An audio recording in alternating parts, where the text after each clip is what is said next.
Om Swastiastu, perkenalkan saya Putu Paramita Primadevi Pramana, NIM 19026111063. Saya merupakan dokter muda yang sedang menjalani stase di Departemen Anestesiologi dan Terapi Intensif, Fakultas Kedokteran Universitas Udayana, Rumah Sakit Umum Pusat Sanglah, periode 16 November hingga 6 Desember 2020. Pada kesempatan ini, saya akan menjelaskan mengenai opioid pada manajemen nyeri. Berikut merupakan outline yang akan saya jelaskan, yaitu yang pertama saya akan menjelaskan nyeri, dan yang kedua saya akan menjelaskan opioid itu sendiri. Yang pertama saya akan menjelaskan mengenai nyeri. Jadi, nyeri itu merupakan suatu pengalaman yang tidak menyenangkan, tidak hanya sensoris tapi juga emotional experience, dalam artian, jika kondisi emosional seseorang tidak sedang dalam kondisi yang baik, maka bisa saja seseorang itu tidak merasakan nyeri. Dan berhubungan dengan aktual atau potential tissue damage. Aktual tissue damage di sini berarti memang karena ada kerusakan jaringan. Kalau potensial tissue damage ini dapat terjadi atau hampir ada atau akan ada dan sudah ada ancaman. Misalnya, tidak semua cubitan atau panas itu berbahaya, tapi begitu kita tersentuh atau sesuatu yang hangat saja kita sudah bisa tahu. Seperti tidak ada kerusakan jaringan, berarti belum ada kerusakan jaringan dari sistem jaringan sampai ke sistem konduksinya.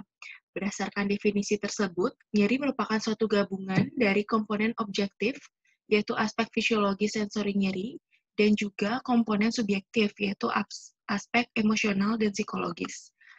Yang pertama, saya akan menjelaskan terlebih dahulu mengenai mekanisme perjalanan nyeri. Itu ada 4, yaitu nociception. With pain ini ada 4, yaitu ada transduksi, transmisi, modulasi, dan juga persepsi. Untuk transduksi sendiri merupakan suatu proses perubahan rangsangan nyeri dari luar menjadi impuls pada ujung-ujung saraf sensoris. Yaitu, selanjutnya adalah transmisi, yaitu suatu proses hantaran impuls dari saraf perifer menuju medula spinalis dan korteks melalui serabut saraf. Selanjutnya adalah modulasi, di mana merupakan suatu proses analgetik endogen, yaitu endorfin dengan impuls nyeri yang masuk ke kornu posterior, medula spinalis, atau interaksi dan inhibisi. Yang terakhir adalah persepsi, yaitu proses hasil akhir dari transduksi, transmisi, dan juga modulasi. Yang kedua, yaitu nociception without pain, di mana pasien terjadi kerusakan jaringan namun tidak merasakan nyeri akibat terjadinya inhibisi tanpa adanya eksitasi. Stres yang menimbulkan analgesia. Selanjutnya adalah pain without nociception, di mana tidak ada kerusakan jaringan atau ada kerusakan jaringan namun sudah sembuh, namun pasien dapat merasakan nyeri. Sebagai contoh adalah phantom pain ataupun neuropathic pain. Berikut merupakan evaluasi nyeri, di mana evaluasi nyeri ini bisa menggunakan VAS, yaitu Visual Analog Scale. Yang kedua adalah NPRS atau Numerical Pain Rating Scale, dan juga bisa menggunakan Wong-Baker Face Pain Rating Scale. Di mana yang pertama adalah VAS. Umumnya kita menggunakan VAS, yaitu dinyatakan dalam 3 kriteria, yaitu nyeri ringan, di mana pasien akan mengatakan nyerinya di salah satu parameter ini yang VAS, dan kita mengukurnya dengan ukuran berapa milimeter. Jika pasien berada pada 0 sampai 39 milimeter, maka termasuk nyeri ringan. Jika 40 hingga 79 milimeter termasuk nyeri sedang, dan jika 80 sampai 100 milimeter termasuk nyeri berat. Hasil pengukuran VAS digunakan untuk terapi nyeri sesuai dengan kriteria WFSH, yaitu untuk nyeri akut, dan WHO untuk nyeri kronis. Yang kedua adalah NPRS, di mana skala ini menggunakan angka-angka 0 sampai 10 untuk menggambarkan tingkat nyeri. Dua ujungnya ini yang ada no pain dan ada worst possible pain, di mana jika pasien memilih angka 0 berarti no pain, dan angka 10 berarti worst possible pain. Dan yang ketiga ada Wong-Baker, di mana skala ini terdiri ada 6 wajah dengan profil ada seperti kartun untuk menggambarkan wajah yang sedang tersenyum, yaitu menandakan tidak ada rasanya nyeri yang dirasakan, kemudian secara bertahap akan meningkat menjadi wajah yang kurang bahagia, wajah sangat sedih, sampai wajah yang sangat ketakutan. Berarti skala nyerinya ini dirasakan sangat nyeri. Namun Wong-Baker face ini hanya digunakan pada pasien dewasa dan anak-anak lebih dari 3 tahun, yang tidak dapat menggambarkan intensitas nyerinya dengan angka atau belum mampu mengenali angka dan berhitung.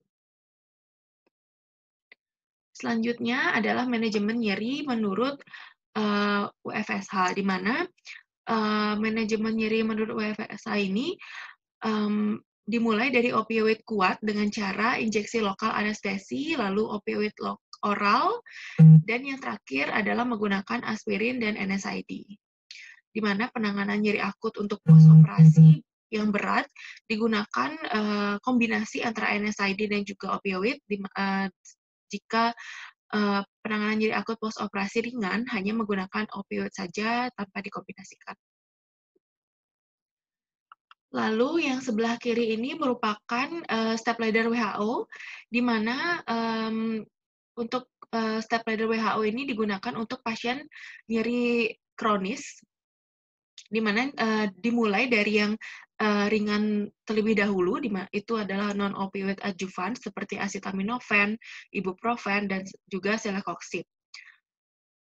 Selanjutnya baru dilakukan peningkatan dosis, dilakukan pemberian kombinasi dari opioid ringan dan non-opioid adjuvan, dan jika pasien masih juga merasakan nyeri, akan ditingkatkan menjadi kombinasi dari opioid kuat dan juga non-opioid adjuvan. Selanjutnya saya akan menjelaskan mengenai opioid. Nah, opioid ini merupakan semua zat, baik natural maupun sintetis, yang memiliki sifat seperti morfin, yang merupakan salah satu jenis narkotika yang bersifat depresan, yang berfungsi untuk mengurangi aktivitas fungsional tubuh. Jenis ini membuat pemakainya sering merasakan tenang, pendiam, dan juga bahkan membuat tidur dan tidak sadarkan diri. Untuk opioid memiliki sifat seperti opium, yaitu opium merupakan getah parafer dari somniferum yang mengandung sekitar 20 jenis alkaloid. Opioid yang paling sering digunakan dalam praktek klinis anestesi karena mudah didapat, murah, dan juga efektif. Berikut merupakan klasifikasi dari opioid, di mana ada opiat, yaitu derivat dari opium seperti morfin, kodein, dan juga tebain. Untuk yang semisintetis ada hydromorphone, oxymorphone, levopranol, oxycodone, dan juga hydrocodone. Dan untuk agonis dan antagonisnya itu ada nalbuphine, butorpharol, pentazokin, ada buprenorphine, dan naloxone, dan juga naltrexone. Dan juga ada yang sintetis dan juga endogenous opioid, seperti pada tabel. Nah, selanjutnya adalah reseptor opioid. Reseptor opioid ini ada mu reseptor, ada kappa reseptor, dan juga delta reseptor, yang akan menimbulkan efek di berbagai macam organ dan sistem. Jadi, harus diperhatikan kerjanya dan melihat juga efek samping di setiap organ. Seperti pada mu reseptor ini, dia akan menyebabkan bradikardi dan juga menyebabkan depresi nafas. Ada efek pruritusnya juga dan bisa physical dependence. Nah, yang untuk kappa reseptor ini dia akan possible untuk depresi jalan nafas, dan untuk physical dependent-nya dia low abuse potensial. Dan yang terakhir ada delta reseptor, di sini dia depresi jalan nafas dan juga akan menyebabkan retensi urin, menyebabkan pruritus, dan juga physical dependent, seperti mu. Selanjutnya, saya akan menjelaskan mengenai lokasi dari reseptor opioid. Jadi opioid ini bekerja di berbagai reseptor yang yang tersebar dari susunan saraf pusat hingga perifer dan organ lainnya juga. Di mana contohnya pada korteks ini paling banyak reseptor kappa diikuti dengan reseptor delta dan reseptor mu. Sedangkan pada spinal cord paling banyak ada reseptor mu lalu diikuti delta dan juga kappa. Selanjutnya adalah mekanisme aksi dari opioid. Jadi opioid ini bekerja dengan protein G pada reseptor opioid yang tersebar luas di sistem saraf pusat dan sistem saraf perifer dan juga jaringan lainnya. Lokasi pada susunan saraf pusat ini berhubungan dengan proses afektif dan juga persepsi, termasuk korteks, talamus, amigdala, korteks limbik, midbrain, dan juga medula spinalis. Opioid ini tidak terkonsentrasi pada korteks somatosensoris, yang penting untuk lokalisasi nyeri. Untuk lokasi pada sistem saraf tepi termasuk di plexus mesentericus dan dari saraf aferen. Selain itu, reseptor ini juga terdapat pada paru dan sendi. Reseptor presinap termasuk eksositori dan inhibitori, di mana reseptor postsinap hanya inhibisi saja. Selanjutnya, ini merupakan ikatan opioid pada bagian presinap, di mana ikatan opioid pada bagian presinap dari reseptor opioid ini akan menurunkan aktivitas adenilat siklase untuk menghibisi kanal kalsium sehingga menurunkan pelepasan dari neurotransmitter. Selanjutnya, ikatan opioid pada postsinap yang akan menyebabkan peningkatan perpindahan keluar dari kalium, sehingga ada hiperpolarisasi, sehingga akan menurunkan neurotransmisi. Nah, selanjutnya adalah farmakodinamik dari opioid. Pertama, yaitu dari susunan saraf pusatnya, ada analgesia spinal dan supraspinal, sehingga menurunkan CMRO2, CBF, dan ICP. Dan juga ada sedasi, euforia, dan halusinasi. Akan menurunkan ambang kejang pada golongan meferidin dan menurunkan frekuensi dari EEG. Namun, ada efek sampingnya, yaitu toleransi, physical dependence, dan juga withdrawal symptoms.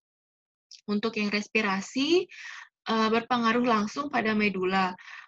Dia akan menurunkan respon ventilasi pada hiperkarbia dan hipoksia, menekan refleks batuk, adanya bronkospasme karena histamin rilis, yaitu dari morfin, dan meferidin memiliki sifat antihistamin.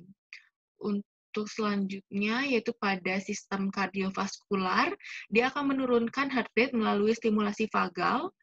Namun pada meferidin terdapat atropine-like effect yang akan meningkatkan heart rate. Inhibisi dari vasomotor center akan menumpulkan refleks dari simpatisnya, pelepasan histamin menimbulkan vasodilatasi. Meferidin mempunyai quinidin-like action, menurunkan eksitasi miokardial, namun pada dosis besar akan menurunkan kontraktilitas dari miokardium. Selanjutnya, untuk gastrointestinal, pasien dapat terjadi mual dan muntah karena stimulasi dari dopamin, CTZ, dan area vestibular, lalu menurunkan peristaltik sehingga pasien akan kembung, dan pada morfin akan menyebabkan spasme dari sphincter OD. Namun untuk meferidin dia akan menyebabkan relaksasi pada sphincter renal dan juga gastrointestinal. Selanjutnya pada urogenital, di mana morfin akan menyebabkan spasme ureter dan juga bladder sphincter. Sedangkan meferidin akan menyebabkan relaksasi sphincter daerah renal. Selanjutnya untuk sistem muskuloskeletal, ada fentanyl yang dapat menyebabkan chest wall muscle rigidity, yang dapat mengganggu ventilasi. Ada histamin release juga yang akan menyebabkan warm and flush sensation, miosis karena stimulasi dari nukleus Edinger Westphal pada saraf okulomotor, dan juga dapat terjadi hipotermia karena menurunnya metabolic rate, vasodilatasi, tonusnya otot akan menurun, dan terganggunya termoregulasi. Selanjutnya adalah pada kehamilan, dia akan menembus sawar darah plasenta sehingga dapat menimbulkan depresi nafas pada neonatus saat melahirkan ataupun pada saat di dalam kandungan.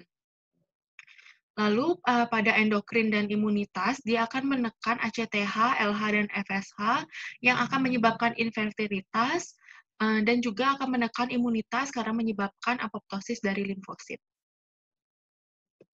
Selanjutnya saya akan menjelaskan mengenai farmakokinetik dari opioid dari absorpsinya terlebih dahulu, yaitu sangat tergantung pada rute pemberian, apakah oral, transdermal, subkutan, intravena, intramuskular, ataupun neuroaksial.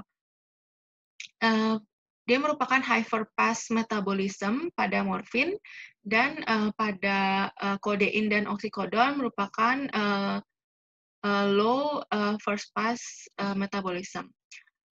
Untuk distribusinya, lipid solubility-nya high pada early onset, lalu ionized fraction less lipid soluble, dan juga dia akan terkait dengan kelarutan lemaknya. Untuk metabolisme dan ekskresi, morfin dan turunannya di metabolisme di hati akan menjadi morfin 3 glukuronid dan morfin 6 glukuronid, lebih poten dan durasinya juga lebih lama. Metabolismenya ini terjadi di hati dan diekstresi melalui ginjal.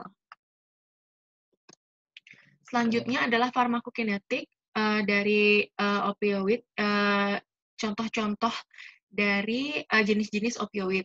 Pada tabel ini menjelaskan dari waktu paruh, onset, dan juga durasi efek analgesiknya. Seperti pada contoh, pada fentanyl, waktu paruhnya pada pemberian intravena adalah 2-4 jam, sedangkan pada patch adalah 17 jam. Untuk onsetnya dari intravena dalam hitungan menit, sedangkan pada patch 12-24 jam. Dan untuk durasi dari efek analgesik, pada intravena adalah setengah hingga 1 jam, dan untuk patch sampai 72 jam. Dan jenis-jenis lainnya dapat dilihat pada tabel. Selanjutnya adalah opioid untuk manajemen nyeri. Nah, pada manajemen nyeri ini, vital sign merupakan salah satu aspek yang harus diperhatikan, yaitu denyut jantung, laju nafas, tekanan darah, suhu, dan juga parameter nyeri pada pasien. Dengan terapi farmakologi berupa obat opioid dan adjuvan secara parenteral ataupun enteral. Nah, terapi opioid yang paling disarankan adalah menggunakan PCA, yaitu Patient Control Analgesia. Namun, tidak semua rumah sakit memiliki alat tersebut. Opioid yang dapat diberikan secara kontinu dengan pengawasan Acute Pain Service atau APS dengan regional atau lokal anestesi. Untuk terapi non-farmakologisnya, yaitu misal menggunakan TENS, akupuntur, ataupun krioterapi. Untuk nyeri akut pasca bedah, termasuk vital sign yang kelima, yaitu menggunakan opioid post-operasi sebagai pre-emetic analgesia. Selanjutnya, di sini saya akan menjelaskan cara pemberian opioid pada terapi nyeri. Di sini menggunakan individualized dose by gradual escalation, di mana peningkatan gradual dosis tunggal hingga timbulnya analgesia yang adekuat dan juga efek samping yang terkendali. Lalu ada around clock dosing, di mana diberikan pada jam-jam tertentu untuk mencapai therapeutic window untuk rasa sakit yang terus-menerus atau sering berulang. Setelah itu ada as needed dosing for dose finding and for rescue dose. Setelah itu, model pemberian di atas dimaksudkan supaya kadar obat tidak di bawah MEAC, yaitu minimum effective analgesic concentration, dan tidak juga berada jauh pada di atas MEAC. Selanjutnya adalah keuntungan dan kekurangan menggunakan PCA tadi, yaitu Patient Control Analgesia, di mana keuntungannya pasien dapat mengendalikan pemberian opioid sehingga akan mengurangi kecemasan pada pasien dan tidak perlu untuk menunggu petugas medis untuk memberikan um, obat opioid tersebut dan tidak perlu diminum ataupun disuntik. Nyerinya terkontrol secara konsisten dan pasien dapat memberikan dosis antisipasi sebelum nyeri terpicu, yaitu seperti fisioterapi. Dan ini akan mempercepat masa pemulihannya juga. Efek sampingnya juga dapat dihindari seperti setting clock out time dan dosis bolus. Keamanan dan efektivitas kerugiannya ini tergantung dari setting awal. Untuk masih biaya penggunaannya tinggi dan juga masih menggunakan baterai. Dan juga butuh pemahaman dan tidak cocok untuk pasien yang tidak sadar, adanya gangguan kognitif, delirium, dan juga ada gangguan motorik. Untuk dosis opioid intravena, jadi dosis morfin, fentanyl, hidromorfin, dan juga petidin akan dibagi menjadi dosis kontinu dan juga dosis intermittent. Untuk tapering dan discontinuing opioid infusion ini, perintah dosisnya harus jelas. Menggunakan siring pump, penyesuaian dosisnya tergantung dari penyakit. Dan efek obat lain tergantung juga cara pemberian, monitoring menggunakan efek analgetik adjuvan. Setelah itu ada konversi opioid intravena ke opioid oral. Jadi setelah konversi dari intravena ke oral, itu perlu dipertimbangkan untuk menurunkan dosis oralnya sebanyak 20 hingga 30%. Konversi intravena ke oral dose hanya perkiraan, sehingga perlu dilakukan monitoring dan juga penyesuaian dosis. Misalnya pada morfin untuk parenteral menggunakan 1 mg, pada oral menggunakan 3 mg. Selanjutnya adalah opioid pada manajemen nyeri, yaitu ada 5 dasar penggunaan opioid pada kanker, yaitu by mouth, yaitu apabila menggunakan jalur intraoral, by clock diberikan dalam rentang interval waktu tetap, yaitu perlu rescue dose bila adanya breakthrough brain. Untuk yaitu juga by ladder sesuai dengan 3-step analgesic ladder WHO. For the individual tidak ada dosis standar, selalu individual, dan juga attention to detail, yaitu obat diberikan secara reguler, detail, dan mempertimbangkan rutinitas pasien. Dan pada opioid ini dan juga ada toleran, di mana perubahan dalam hubungan dosis respons yang diinduksi oleh paparan terhadap obat dan bermanifestasi sebagai kebutuhan akan dosis yang lebih tinggi untuk mempertahankan efek tersebut. Berkembang menjadi berbagai manifestasi klinis, bisa depresi jalan nafas, somnolen, mual, yang akan menyebabkan juga konstipasi. Dan juga ada dependence, di mana dependence ini berkembangnya withdrawal syndrome setelah pengurangan dosis atau pemberian antagonis. Umumnya muncul beberapa hari setelah terapi opioid. Selanjutnya adalah opioid overdose management, di mana tanda-tandanya itu ada hipoventilasi, malignant arrhythmia, agitasi, undesired deep unconsciousness. Ini merupakan tabel untuk opioid jika terjadinya overdosis, di mana pada penanganan overdosis opioid yang pertama kita harus melakukan mengenali tanda dan juga dari overdosis tersebut. Adanya hipoventilasi, malignant arrhythmia, agitasi, dan juga ketidaksadaran yang mendalam yang tidak diinginkan. Setelah mengenai gejala tersebut, berikan back mask ventilation dan masukkan naloxone sebanyak 0,04 mg intravena.